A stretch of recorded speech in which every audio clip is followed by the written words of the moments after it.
Day to everybody. I know that was a strange, silent start to our new year, but that doesn't mean it's going to be quiet around here. This, of course, is Jay Frost speaking to you from the Philanthropy Masterminds series. I've been privileged to host this series since 2016. And as we enter this new year, I hope that you're as filled with excitement as I am about everything that's going on in the world of philanthropy and fundraising and the nonprofit sector generally here and around the world.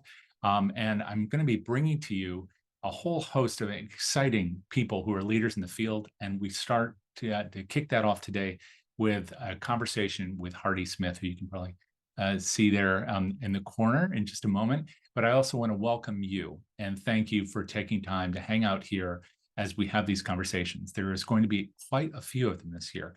So I want you to keep an eye on the calendar, if you will. You can do that by going to donorsearch.net. Again, that's donorsearch.net. That's our sponsor. They have been all along the path, generously giving us space to have these great conversations with you and with our guests about this world of philanthropy and fundraising and social good. And the entire calendar for all these conversations is over there under the resources tab. There's a new Philanthropy Masterminds page and Philanthropy Masterminds channels on all your favorite social media sites. So please look for those. Find the sessions that you want to attend, gather up your questions, and get ready to jump into the middle of great conversations like you will today on this subject of course, the frustration that I'm sure you have about why those board members aren't doing what you want them to do. And by the way, it's not always that simple, as we're about to discuss and find out. But before we go there, the chat's open to you. And the Q&A is open to you. And please feel free to use them. We want you to be a part of this. So with that, I want to welcome you. Hardy, thank you so much for being the first guest of 2024. It's so great to see you. Jay, thank you so very much for this fantastic opportunity. I've been looking forward to this for a while, so I really appreciate it. And Happy New Year to you and everyone in the audience today. So I think we're gonna have a fun conversation. I agree. And for those who don't know your book, they are not going to miss it if they're watching this as well as listening to it. And that's, of course, Stop the Nonprofit Board Blame Game. That's just one piece of your world, but it's an important one for this conversation today. Before we go any further, where did the title come from for the book? I'm sorry. How did you come up with that title? Well, I really have to credit my publisher for the creative team with Greenleaf Book Group for coming up with the final title. And as you see, the two fingers of blame pointing at each other, and we'll get into that and where that came from. Right. And I like the fact that the graphic, and I don't know if that was you or the publisher who came up with that, it's lightning in between. So there's a lot of heat and light, hopefully, that comes from a little bit of conflict. We have a lot to talk about. And before we begin that whole discussion about this frustration, do you mind telling us a little bit about your background? You have a big NASCAR background, but also a huge background with working with nonprofit boards and other kinds of boards. So can you talk a little bit about your background, then how that contributed to your interest in this topic and your decision to write this book? Oh, certainly. And if I might, may I before I answer that question, Yeah. May I go ahead and invite our audience to just please share in the chat. Just are you experiencing frustration around your board members not fundraising? And just let us know. Yes, okay, pretty strong. So that'll really help. Okay. Oh, yes. It's coming in hot. Absolutely. Yes. So and we'll come back to that. And any specific questions that you have, please submit those. Jay's going to be watching those, and we'll get to as many of those as we can. And thank you for that involvement. My background is a little bit different. I'm not a nonprofit world lifer from a professional staff person, so to speak. My professional background is in NASCAR racing. So about 30 years in that high performance world, not a driver. So if some of you may I get that question all the time. Well, who did you drive for? What was your number? Usually there's a lot of disappointment when they find out, well, no, I wasn't anybody you ever heard of. I was a back of the house guy, and I worked nationwide for the NASCAR companies, and I was a problem solver. And my very simple job description was Hardy, recognize problems before they existed and make sure they don't happen. And then, by any chance, if something slipped through the cracks, Jay, I was darn well better sure to come up with a solution and get it fixed and quickly. Um, I was involved in some of the building and construction and development of some of the largest sports and entertainment facilities in the country. Again, worked nationwide, solving problems for the company. So, and it is a parallel track. Um, I have had a lifelong involvement with nonprofit organizations, multiple leadership roles, boards, presidents, volunteer presidents, work with associations across the country. And then also, not only from a personal standpoint, that was also a part of my role with NASCAR in community relations. So working with organizations. So excuse me, there was a tie-in to all of that. Then as a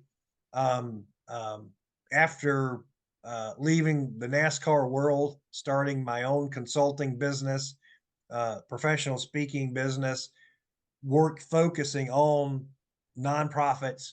I now bring that a different mindset. You know, the NASCAR mindset is a very competitive mindset. It's a very contrarian mindset, and it's not accepting results that you see without, test and verify.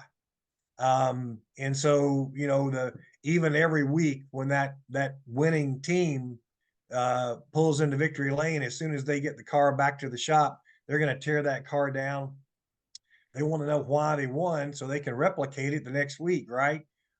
Well, if you were from second back to 40th, if you've ever seen Talladega Nights, Ricky Bobby says, well, that's just your first loser if you're second. So they're gonna tear their car down to find out why didn't they win. So that's the mindset that I bring. So taking a look at nonprofits, what are maybe some of those best practices that we as a sector continuously anchor to, but they don't get the results that we're hoping for. So we all know that famous question about, well, what do you call it when you're trying the same things over and over and expecting a different result, right?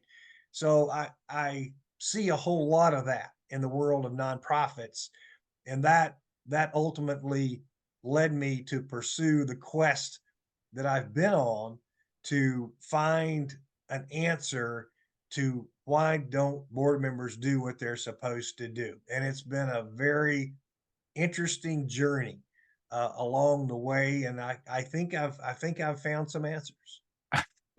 And we want to hear about the answers, but I do want to ask you before we go any further. You talked about this thing about deconstructing the car when it comes in for the finish, whether you're first or you're 40th.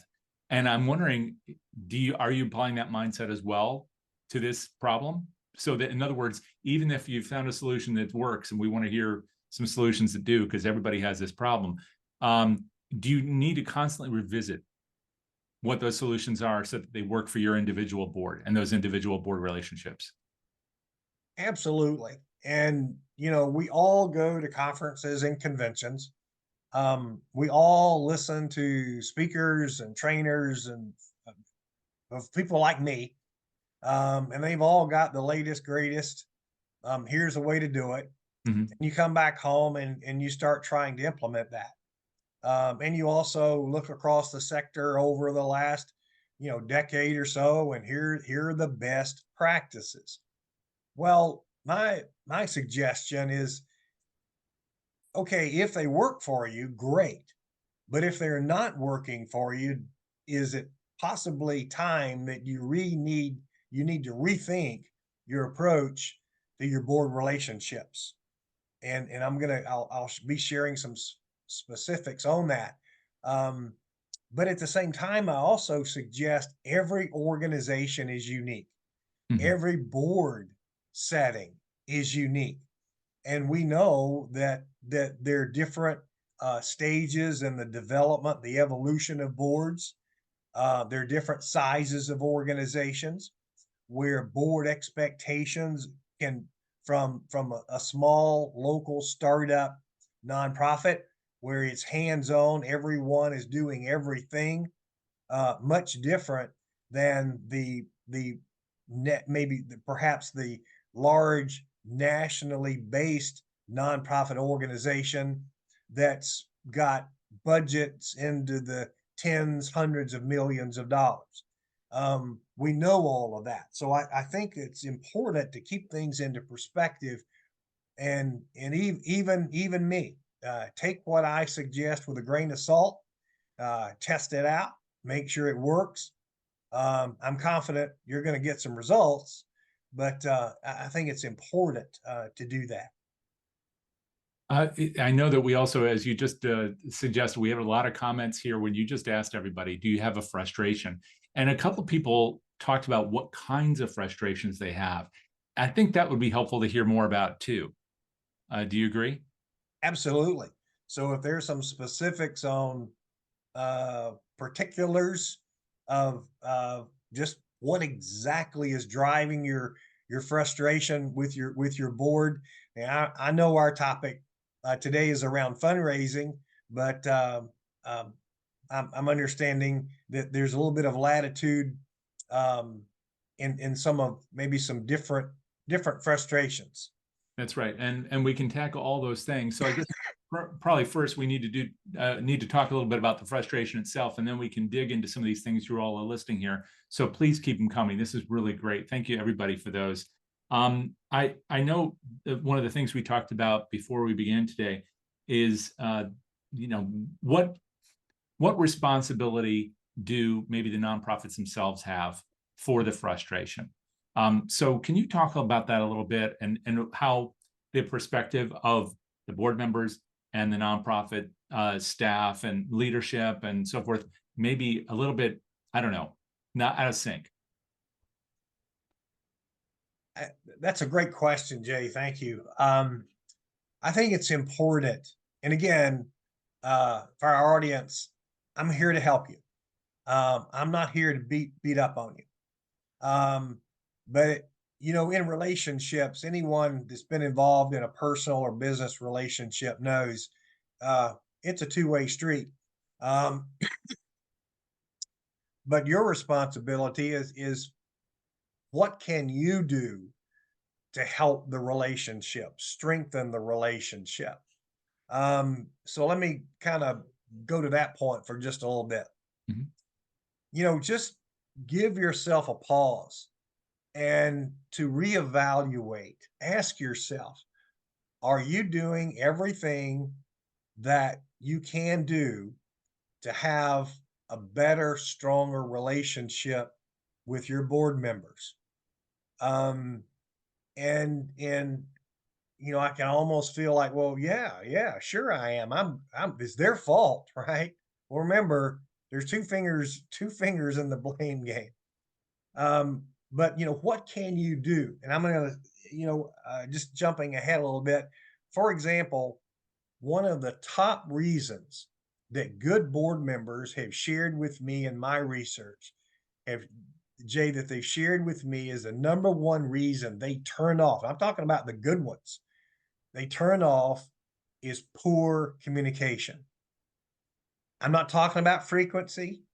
So, for example, okay, yeah, you write newsletters, you send emails, you have annual reports, you got monthly reports, you communicate at board meetings, but they're not responding. So, I saw in one of the chat questions comments about not responding to emails, even the short ones. Um, so it's about, are your communication techniques effective? Are they effective? Not about just continuously blasting out. And if you're not getting responses, um, and you're not, people aren't reading your reports. They're obviously not, they're coming to the meetings. They have not read those reports. They have not read the minutes. I understand that's on them. But can you take a different approach to being a more effective communicator? And how could you do that? How could you do that? Artie, can you And talk a little bit about what that looks like? What does effective communication look like from a board member's perspective? absolutely. So number one, let me answer that question, that prompt, that Mhm. rhetorical question Sure. is, ask your board members, how can you be a more effective communicator? And I'm suggesting one-on-one conversations. I'm not suggesting just mass, in a board meeting, hey, how can I be a better communicator? Here's something that's important to understand. And in the book, Stop the Nonprofit Board Blame Game, I spend a lot of time in sharing how to's on how communication works, how you can be a better communicator. So here's some quick things to take away today. Number one, it's important to understand, just visualize, right now, everyone that's in the audience today, just visualize your board room and all the faces sitting around the board table. Can you see those? So if you've got 12 board members, 20 board members, 50 board members, well, if you got 50, bless your heart, but that's another topic. But can you visualize all those faces? Okay, good. Now, every single one of those individuals has a different communication preference. And what I mean is they have different communication styles, how they communicate, how they prefer to be communicated with, the platforms that work for them on their choice. So, some quick, such as is, some board members are fine with emails, some a text, some a phone call, some an advance one-on-one meeting on an important topic, not every single agenda item, but advanced communication effort. So, what I've just probably triggered, great, Jay, you got a guy on here talking about, I have to do more work. Well, NASCAR driver Dale Earnhardt Jr. says, how bad do you want it? Ask, how bad do you want it? So if you want effective communication, um, how badly do you want it? And some want bells and whistles, some want PowerPoint, some want videos. So how can you best understand their different preferences and do the best you can on appealing to those different preferences, and that is going to help. So in your orientation sessions with new board members, current board members, just ask them, how do you prefer to be communicated with? And if they're not responding to your emails, it tells me a couple of different things. Number one, they don't value what you're communicating, and that's critical. So I feel your pain about being frustrated because your emails aren't being responded to. Um, I'm working with an organization right now that is going through that kind of a transition, that board members just simply haven't responded. The reason they haven't been responding to communications is there is zero, there's like nothing. There's nothing in the tank for a relationship. So just let's go personal with this. So if you're at home with your partner, and there's crickets, you're communicating, you're talking, and there's no responses, um, doesn't that tell you something, right? If you're in business, um, if your business partners aren't responding to you, it's the same thing. So we've gone a little bit deep on effective communication, but that's, you know, anyone who is in a long-term relationship understands that there are keys to a successful relationship. We know about trust, we know about commitment, we know about time, and there are a couple of other key important factors. But showing appreciation, um, but the number one, hands down, is effective communication. Hardy, there's something that came up in the chat that I think deserves attention, and it starts with this issue of communication, but I think it really speaks to an issue potentially also of time and expectations.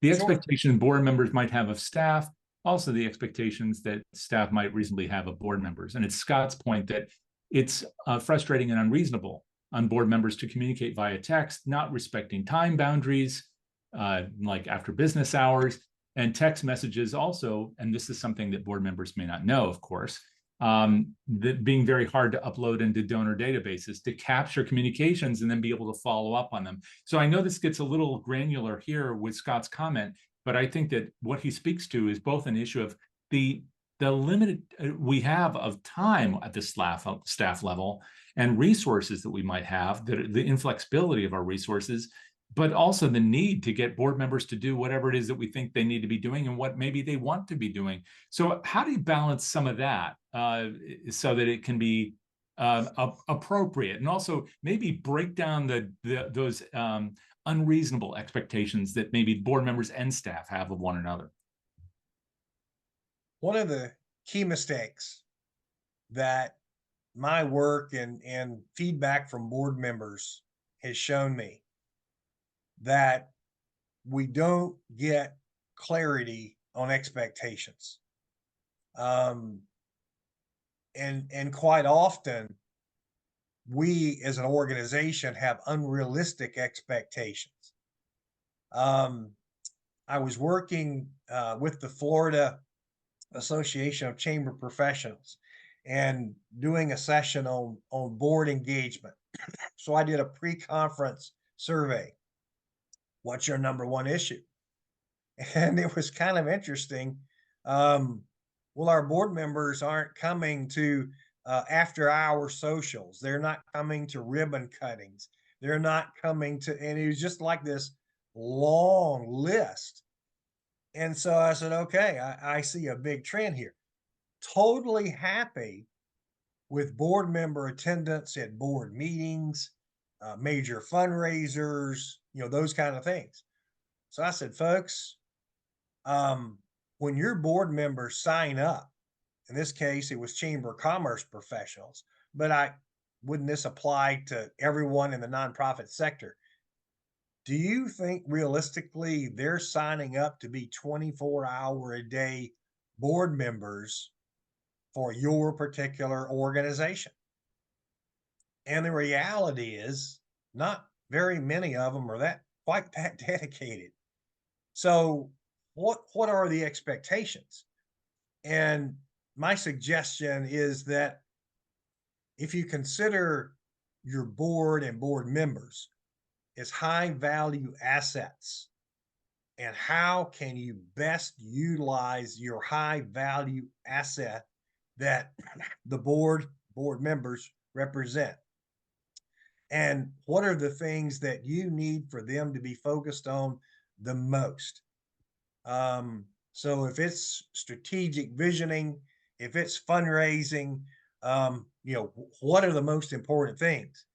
So if it's possible that they're not showing up for ribbon cuttings or open houses or, you know, those kind, I'm not trying to poo-poo those things by any stretch of the imagination.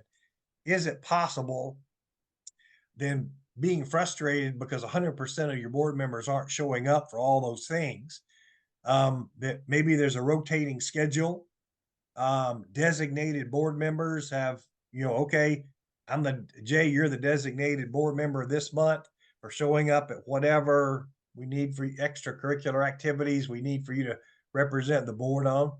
Um, would that make sense? Mhm. Are there other opportunities for representing the organization that other volunteers, non-board members, could participate in? And that kind of leads to helping develop a farm club for future board members. Oh, okay. Well, Jay was really been active as a volunteer. He's showing up for all these. Maybe, possibly somewhere down the road, could he be a good board member? So let me tie this up for our audience. Um, you've only got so many asks that are going to be responded to. Um, so I'm suggesting be judicious in the number of asks that you're asking your board members, whether it's participation, whether it's writing checks, whatever it is. But they're just, let me challenge you to think differently about that engagement. What are the expectations? Now, here's where the problem kind of is. It okay to kind of evolve here in the conversation, Jay? Please go ahead. Jay, here's what I see that doesn't happen. The conversations around oh, Scott, you're awesome. High five. So high five, Scott. Who should set those expectations? Here we go. Thank you, Scott. So two sets of people, audiences here. So number one, potential board members. All right. So if your board has agreed to a set of expectations and they've all committed. All right. So when you're visiting with prospective board members, doesn't it make sense to have that conversation around here's what we're asking our board members to do? Well, all too often, because way too many, I know we got some great nonprofits and they're like the class of the field, excuse me, and they're going to be the models for everyone else here. But all too often, we don't recruit with what I call purpose and process. We're not recruiting ahead.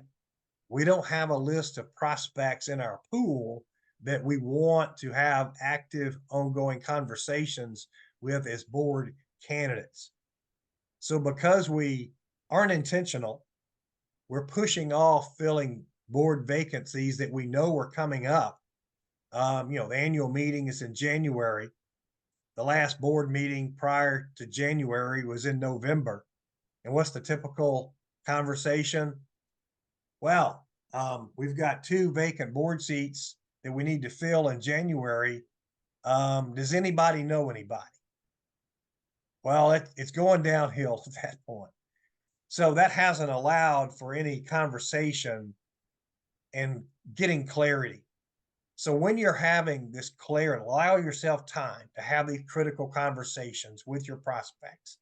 Have the conversation around getting to clarity.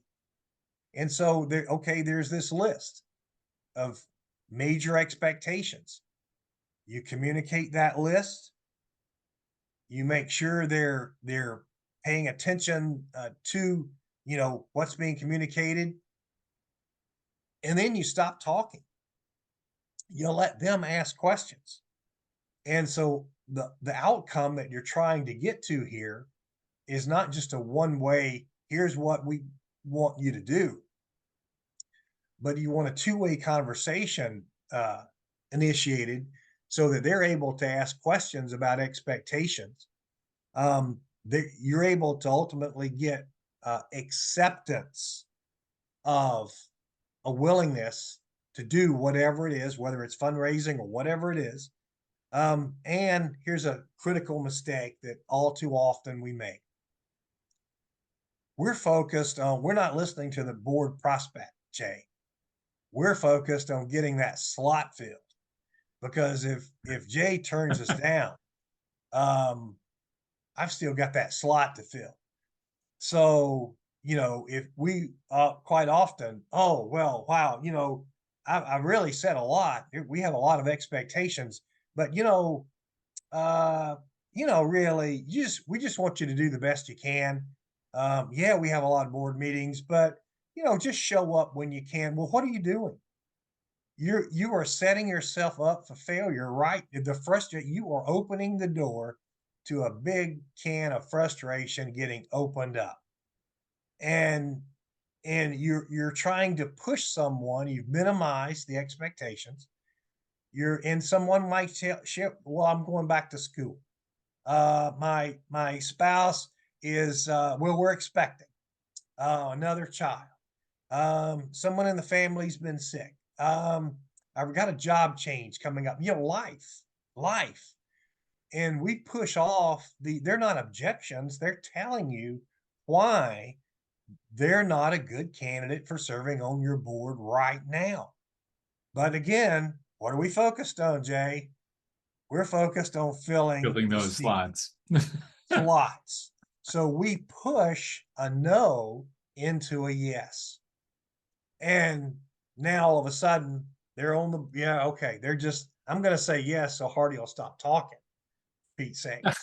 So now they're on the board. They've already told you they can't do what you're asking them to do, but you're going to spend the rest of their shelf life while they're on the board being frustrated because they're not doing what they're supposed to do. And they told you in advance that they weren't going to be able to do that. Does this make Right. sense? I think so. And we've got questions that are kind of relating to this, as well as taking us directly into that fundraising kernel, which I know we'll need to talk about in depth. So one of those things is I just want to acknowledge again that Scott had made another interesting comment about board onboarding. And I think that's kind of where part of this is. We're trying to fill a seat. That's one set of expectations. We have a certain number of seats to fill. But another one is, well, what is it that you're really seeking for me to do? And I don't hear that often defined very well. Sometimes there are literally no job descriptions, or the job descriptions are very vague and sometimes purposely so, because we want them to be able to be there for us, but we don't necessarily know what we want them to do. And in fact, Richard had made an interesting comment about this too, that the board members themselves are in that same boat. They're trying to replace themselves before the end of the next term, because they see that as an obligation, or at least a responsibility, to make sure there's somebody else sitting in that chair and keeping it warm when they're gone. So we have all these problems. But on the fundraising front, Hardy, there are a couple things. The first is, I'm interested to know how you feel about the proverbial give, get, or get off, or give and get, give or get, all this stuff, especially in relation to something which was mentioned by Joseph, which is that there are people who are coming to our board, sometimes from different backgrounds, different cultures, different experiences, different resource bases. And how can we respect that and weave those people into the board in a way that makes them all valuable to the organization, but also feel valued? I'm not trying to circumvent the question. I do have opinions about give, get, and get off. Okay. But I want to challenge us today to think a little bit differently. Okay. Here's the mistake that I see that's made. So if you have that and your organization has it, great, more power to you. If it works, that's great. But let me drop just a little hand grenade into the conversation. Fundraising is not the number one responsibility of a nonprofit board. Period. It's governance. And governance does not equate to fundraising. All right. Different topics. If you want fundraising to be a part of a board member's responsibility, that's great. But here's what happens. Here's where it breaks down. Now, let me, if I could, the context I'm going to share some thoughts with you on are around direct giving, direct solicitation. So not addressing, old school licking envelopes, putting on stamps, writing addresses, sharing the old school Rolodex or contact list. I'm not talking about those I'm not talking about buying seats at the signature event or sponsoring a table. I'm not talking about those kind of passive type things. I'm talking about expecting a board member to make direct solicitation ask. Okay. And here's where I see where we go wrong. Not that there's anything wrong with it, but here's the mistakes. Number one, I'm going to suggest that assuming board members are obligated to be fundraisers needs to be given some thought. And here's why. Not everyone is willing to ask someone else for money. And that's just a fact. And so, that's why I'm a member of AFP. I know there are probably a lot of members of AFP. Whenever I'm with my AFP colleagues, there's a reason why AFP exists and CFREs exist. And that's because they get hired to do what no one else on the staff wants to do, including maybe the CEO, maybe the board. Not many people want to ask someone else for money. And I've always been tempted. I've never done it. But even if I'm in a room of fundraisers, I've always been tempted, Jay, to ask the question, how many here really want or happy about asking other people for money?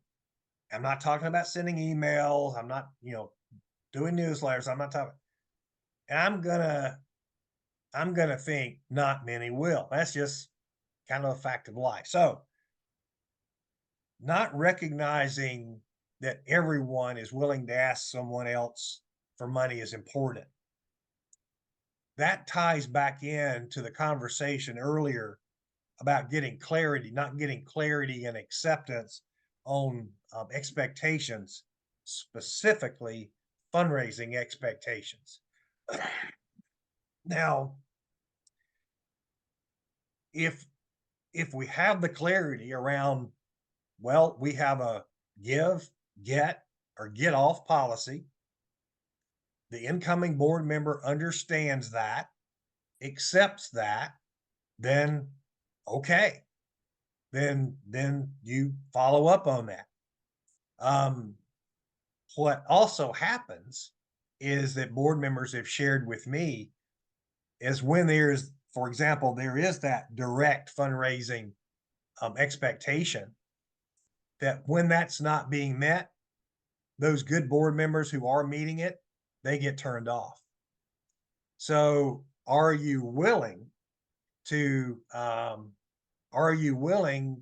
do the heavy, dirty work of, okay, well, Jay, you've been on the board for 2 years. You haven't given, you haven't asked, and now it's time to get off.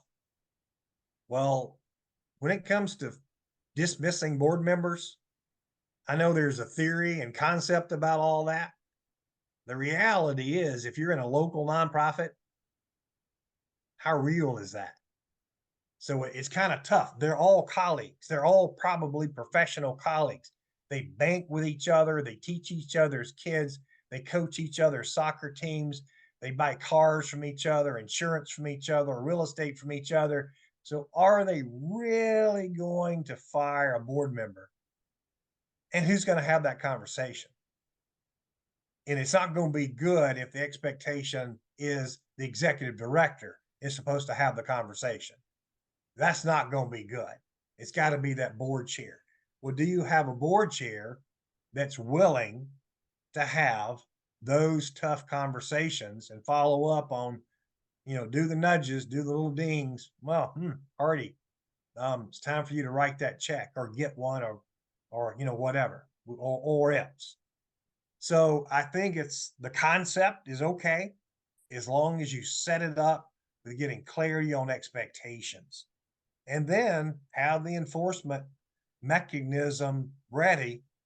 It's okay, this is it, and we're going to abide by it and roll with it. Does that So help? Hardy, can I push back on that a little bit? Sure. So whatever we think about the role of the board in terms of solicitation or even giving and whether or not they should give and how much and all those questions, those are very much an individual matter, I guess, for the organizations. You just talked about the role of the board chair in that, which I found, really persuasive. And wouldn't it be true that the board chair in any organization is going to have to enforce whatever policy there is for the board, even if it has nothing to do with fundraising? If it was like, for example, if there was one golf outing a year and that's all they did, and they expected board members to go and some didn't and the others did, that would really deflate the energy and attention of the really driven, committed board members. So wouldn't it be the role of the board chair to say, whether it's about not having given or not having attended or not having written something, I'm sorry, we're all pitching together here. We all got to raise this barn together. If you can't do that with us, we love you, but it's probably better that you do something different. Thank and release. Simone Gioio used to talk about thank and release. Absolutely. Yes, Simone. Yes. Well, you've just triggered